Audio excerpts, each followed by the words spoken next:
तंदूर बनाया ही किस लिए जाता है? तंदूर में ज्यादातर क्या पकता है? तंदूरी रोटी। मुटाव चालू हो जाता है, आपस में एक दूसरे की बुराइयां शुरू हो जाती है और ज्यादा से ज्यादा क्लेश होने लगता है घर में, और फिर ज्यादा आगे जाते जाते फिर कोर्ट कचहरी केस पड़ जाते हैं, फिर एक दूसरे पे इल्जाम लगाने शुरू हो जाते हैं। तो इसमें गलती किसकी होती है? गलती सब जो दोनों की होती है, एक दूसरे को समझ नहीं पाते सब लोग। देखो, अगर हम एक दूसरे को समझ के, एक चीज समझिए, गलती उसकी होती है जिसे प्रॉब्लम हो रही है ना, जिसे परेशानी हो रही है, हमेशा गलती उसकी होती है। जो परेशान कर रहा है उस व्यक्ति को हमें अपने जीवन में लाया कौन है? जो परेशान कर रहा है उसे अपने जीवन में कौन लेकर आया है? आप ही लेके आए।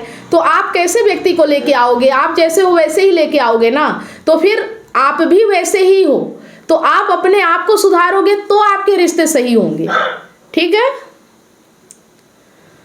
आप जब आप अपने आप को देखोगे कि आपने रिश्ता ही किससे बनाया है, लालच से, स्वार्थ से, वासना से, जब इन चीजों से रिश्ता बनाया है तो फिर रिश्ते में तो लड़ाई झगड़ा होना लाजमी है ना। जब लेन देन है, स्वार्थ है और व्यापार है रिश्ते में, तो फिर लड़ाई झगड़ा तो होगा ही होगा। प्रेम तो कहीं है ही नहीं आपके रिश्ते में, ठीक है? तो हमें, और ये चीज कैसे समझेंगे? सिर्फ ज्ञान से। लोग क्या करते हैं कि हम दुनिया में सब सही कर लेंगे, हमें तो ज्ञान की जरूरत ही नहीं। अगर दुनिया में सही करने जाओगे तो आज तक जैसे मानसिकता आपकी समाज ने बनाई है, बचपन से लेके आपको आज तक जैसे कंडीशन किया है, वैसे ही आप आगे भी होते रहोगे। और पूरी एज मतलब 45-50 के आप लोग हो गए हैं, आपकी जिंदगी 45-50 तक परेशानियों से गुजरी है और आगे भी गुजरेगी। इस चीज को हम नहीं समझते हैं। हम सोचते हैं कि बाहर कुछ अच्छा हो जाएगा, बाहर कुछ बदल जाएगा तो ठीक हो। नहीं, अपने भीतर बदलना शुरू करो, बाहर अपने आप बदलेगा। क्योंकि बाहर जो कुछ है वो आपकी ही लालच, आपकी ही कामना, आपके ही स्वार्थ के कारण है। और जिस दिन आप ये चीज समझ जाओगे तो लालची, कामी, स्वार्थी आदमी को अपने पास भटकने ही नहीं दोगे। आप उसे फिर अपने पास रखोगे जो सच्चा प्रेम जानता हो, जो सिर्फ प्रेम जानता हो, ना कि सिर्फ स्वार्थ है, इंसानियत जानता हो, है ना। जो लालच से आएगा वो आज आपके पास है, कल उसे लालच कहीं और दिखेगा तो वो वहां चला जाएगा। वो कैसे बदलेगा? बात समझ में आ रही? हम कहते हैं हमारी पत्नी धोखा दे रही है, तो वो लालच से ही आपसे जुड़ी थी, तो आपके काम, आपसे लालच खत्म हो गई। अब उसे वहां लालच दिख रही है, अब उसे लग रहा है कि वहां कुछ मिल जाएगा, वो वहां चली गई। तो उसकी गलती कहाँ है? आपने ही लालच दिया था ना, आपने ही उसे लालच में रखा था ना। आपको भी लगा था कि मुझे भी कुछ मिलेगा, तो लालच तो आपके भीतर भी थी, इसीलिए आपने उसको लालच से ले आया अपने पास कि चलो इसकी इच्छा पूरी कर देते हैं, इससे कुछ चाहिए तो हम दे देते हैं, हमें भी कुछ मिल जाएगा। तो बदले का रिश्ता हुआ कि प्रेम का रिश्ता हुआ? प्रेम क्या होता है? प्रेम वो होता है जहां हमें कुछ नहीं चाहिए, लेकिन हम दूसरों के लिए वो करेंगे जो सही है, ठीक है? हमें नहीं चाहिए कुछ भी, मिल गया तो बाय प्रोडक्ट है। प्रेम में क्या होता है कि सामने वाला अगर हमें दे दे तो अच्छी बात है, ना दे तो हम शिकायत नहीं करते। हम प्रेम करते हैं तो अपने बारे में नहीं सोचते हैं, हम हमेशा दूसरों के बारे में सोचते हैं। लेकिन जब हम वासना, कामना या लालच में होते हैं तो सबसे पहले हम अपने बारे में सोचते हैं, और जब हमें वो चीज नहीं मिलती तो फिर हमें वो बुरा लगने लगता है, ठीक है? जैसे हमने बरगद के पेड़ की बात की थी कि जब हमारे अंदर मोह होता है तो हम उसे गमले में लगाना चाहते हैं और नीचे से उसकी जड़ें काटते हैं ताकि वो बड़ा ना हो। लेकिन जब हम उससे प्रेम करते हैं तो हम उसे ऐसी जगह खुले आकाश में गाड़ के आते हैं जहां वो विकास करे और बड़ा हो, अपनी पूरी ताकत से बड़ा हो। समझ रहे हैं? प्रेम ये होता है कि दूसरों को बड़ा होते हुए देखना चाहता है, और मोह ये होता है कि जो दूसरों को छोटा करके अपना स्वार्थ देखता है कि दूसरा बढ़ने ना पाए, इतना रहे कि हमारे अंडर में रहे, हमसे बाहर छूटने ना पाए। समझ रहे हो? ठीक है? तो ये चीजें सिर्फ एक ही चीज से समझ में आएंगी कि जो ये पूरा संसार है, संसार में जो भी चीजें हैं वो सब हमारी ही उत्पत्ति है, हमारी ही छाया है। हम चाहते हैं जैसा वैसे ही हमारा बाहर संसार होता है। मतलब हम भीतर से जैसे होते हैं बाहर हमारा संसार वैसा ही होता है। और जब हमें ये चीज समझ में आ जाए कि जब हमें अपने आप से कुछ नहीं मिला, हम अपने इस शरीर से संतुष्ट नहीं है, हम अपने इस शरीर से खुश नहीं है, तो हम किसी और से कैसे खुश हो जाएंगे? कोई और हमें कैसे आनंदित कर देगा? जब ये चीज हमें समझ में आ जाती है कि बाहर से हमें कुछ मिलेगा नहीं, ये जान लेना कि बाहर कुछ नहीं मिलने वाला, किसी से भी आप आसक्ति रख लो, उम्मीद रख लो, कुछ भी कर लो, आपको बाहर वो चीज़ नहीं मिलने वाली जो आप चाह रहे हो, क्योंकि वो बाहर है ही नहीं, वो आपके भीतर है। तो आपको बाहर कैसे मिल जाएगी? और हम बाहर की किसी चीज़ को पकड़ के लाते हैं, सोचते हैं इसमें हमें आनंद मिल जाएगा, नहीं मिलेगा। और ये उम्मीद जब तक आप समझोगे नहीं, जानोगे नहीं, तो छूटेगी नहीं, और नहीं छूटेगी तो दुख भी नहीं खत्म होगा, परेशानी भी नहीं खत्म होगी। इसका एक ही उपाय है कि प्रकृति में कुछ ऐसा नहीं है, संसार में कुछ ऐसा नहीं है जो आपको आनंदित कर सके, और आसक्ति ही आपके दुख का कारण है, और आसक्ति ही हटाना दुख से मुक्ति है। ठीक है, दुख जिस चीज से है वो आपकी आसक्ति के कारण है। आप अपने अंदर की कामना, अपने अंदर के जो भी लोभ लालच है वो हटा दो, अपने आप दुख हट जाएगा। फिर रिश्ते अच्छे चलेंगे। जब तक रिश्तों में स्वार्थ रहेगा, रिश्ते अच्छे नहीं चलेंगे। ठीक है, रिश्तों से स्वार्थ हटाना पड़ेगा। कुछ मिले या ना मिले, हमें कुछ चाहिए ही नहीं। देखो, दुनिया में मिलता उसी को है जिसे कुछ नहीं चाहिए, जिसे बहुत कुछ चाहिए उसे कुछ नहीं मिलता है ना। और प्रेम भी उसी को मिलता है जिसे प्रेम नहीं चाहिए। जो प्रेम के पीछे भागेगा उसे प्रेम नहीं मिलेगा। ठीक है, जब तक आप भागोगे कि मुझे प्रेम मिले, आपको प्रेम नहीं मिलेगा। ये सच्चाई जिसने जान लिया वही जिंदगी जी सकता है। तो जानने का मतलब, जो ये हम ज्ञान देते हैं ना, ये ज्ञान ये नहीं है कि आपके रिश्ते को मैं कुछ ऐसा बता दूंगी कि वो सही हो जाएगा। मैं आपको ऐसा ज्ञान दूंगी कि आप अपनी जिंदगी को खुद बेहतर बनाओगे। मुझे कुछ नहीं करना है, मुझे सिर्फ आपको ज्ञान देना है, समझाना है, चीज़ों के बारे में बताना है। जैसे कि हमने बात की थी कि अगर आपको पता चल जाए कि आपके हाथ में जहर है तो आप क्या उसे पियोगे? नहीं पियोगे। लेकिन नहीं पता है तो आप पीते जाओगे। उसी तरह से आप जिस रिश्ते में हो वो रिश्ता आपके लिए जहर है या अमृत है, ये जब आपको पता चल जाएगा तो आप अपने रिश्ते को खुद ब खुद सुधार लोगे। खुद ब खुद आपको ज्ञान आ जाएगा कि अब मुझे क्या करना है, मुझे नहीं बताना पड़ेगा। अगर मैं बताऊंगी और आप करोगे तो आप संतुष्ट रहोगे ही नहीं। मेरे कहने पे आप जो भी कर दोगे ना, वो काम आपका सही होगा ही नहीं। जब तक वो आपके भीतर से नहीं निकलेगा, जब तक वो आपके माइंड से नहीं निकलेगा, तब तक आप कुछ नहीं कर पाओगे। तो मैं सिर्फ आपको मजबूत बना रही हूँ ताकि आपका माइंड एक्टिव हो सके, आप अपने आप को समझ सको और आप अपने चीज़ों को खुद संभाल सको।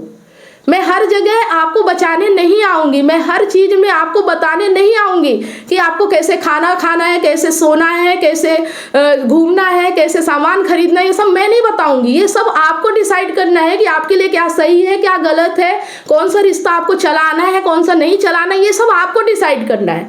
मैं सिर्फ यहाँ आपको इस लायक बनाऊँगी कि आप डिसाइड कर सको। आ गई बात समझ में कि ज्ञान यहाँ क्यों लिया जा रहा है। दुनिया में आप कहीं भी जाओगे, काउंसलिंग करने जाओगे या किसी से सलाह लेने जाओगे, वो आपको सिर्फ एक ही रास्ता बताएगा कि पत्नी जो कहती है वो कर दो, या पति जो चाहता है वो कर दो, रिश्ते अच्छे हो जाएंगे। कितने दिन अच्छे हो जाएंगे, फिर वही प्रॉब्लम आएगी। लेकिन मैं वो सलाह दे रही हूँ कि जहाँ पे आपको समझौता करना नहीं सिखा रही हूँ, मैं झुकना नहीं सिखा रही हूँ, मैं आपको एक इंसान बना रही हूँ जहाँ प्रेम होता है। प्रेम के लिए अगर आप झुक भी जाओ ना तो कोई नुकसान नहीं होता, लेकिन लालच के लिए अगर आप झुक जाओगे तो आप बर्बाद हो जाओगे। अगर झुकना भी है तो प्रेम और सच्चाई के आगे, इसके अलावा किसी के आगे झुकना भी नहीं है। इसमें एक सर ने बोला वो तो हो गया, एक हत्या के बारे में भी इसमें एक चीज सीखे। जैसे कि एक हम लोग मर्डर जो होता है, किसी का मर्डर कर देते हैं, तो हम लोग आपस में ठीक से नहीं रहते हैं, तो वो भी एक तरह से मर्डर है। बीपी हो गया, शुगर हो गया, हाइपरटेंशन हो गया, हार्ट अटैक हो गया,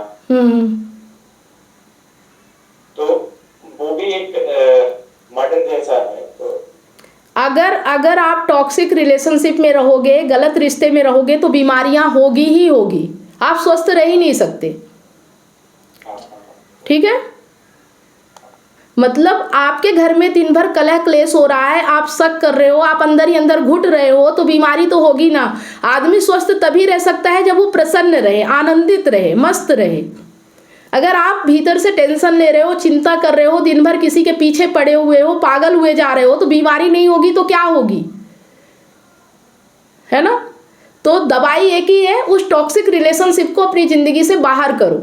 क्योंकि मतलब अगर आप अच्छे से आनंदित रिश्ते में रह सकते हो तो बहुत अच्छी बात है, लेकिन रोज़ यही चिड़चिड़, रोज़ लड़ाई, रोज़ झगड़ा, रोज़ टेंशन, रोज़ शक हो रहा है, रोज़ डर लगा हुआ है, तो फिर सबसे पहले अपने आप को समझो, रिश्ते उस्ते को सबको छोड़ दो और अपने आप को समझना शुरू करो कि आनंद कहाँ मिलेगा आपको, है ना। आप गलत जगह आनंद ढूंढ रहे हो, इसीलिए आप दुखी हो। मतलब प्रॉब्लम ये भी नहीं है कि कोई व्यक्ति हमारे साथ रहे या ना रहे, प्रॉब्लम ये है कि हम अपने साथ रह पा रहे हैं या नहीं रह पा रहे हैं।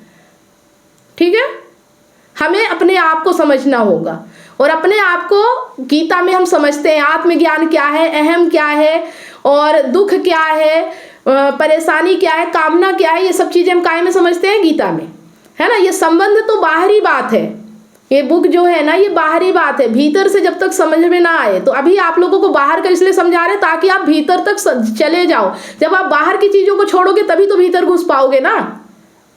जब बाहर ही अटके रहोगे तो भीतर अपने देख ही नहीं पाओगे, आप तो दूसरों को ही देखते रहोगे कि दूसरा ही व्यक्ति बेकार है, आप तो बहुत अच्छे हो, आप तो बहुत महान हो।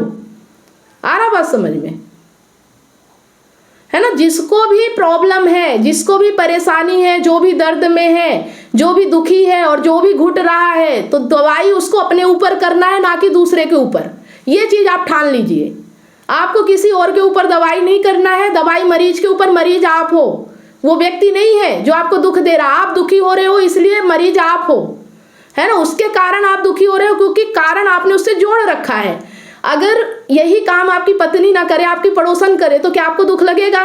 नहीं लगेगा, क्योंकि उससे आपकी कोई कामना नहीं, उससे कोई रिश्ता नहीं है। तो आपने जो कामना, जो आपने लालच जोड़ रखा है ना, उसको खत्म करना पड़ेगा, तो आपका दुख खत्म होगा। ठीक है।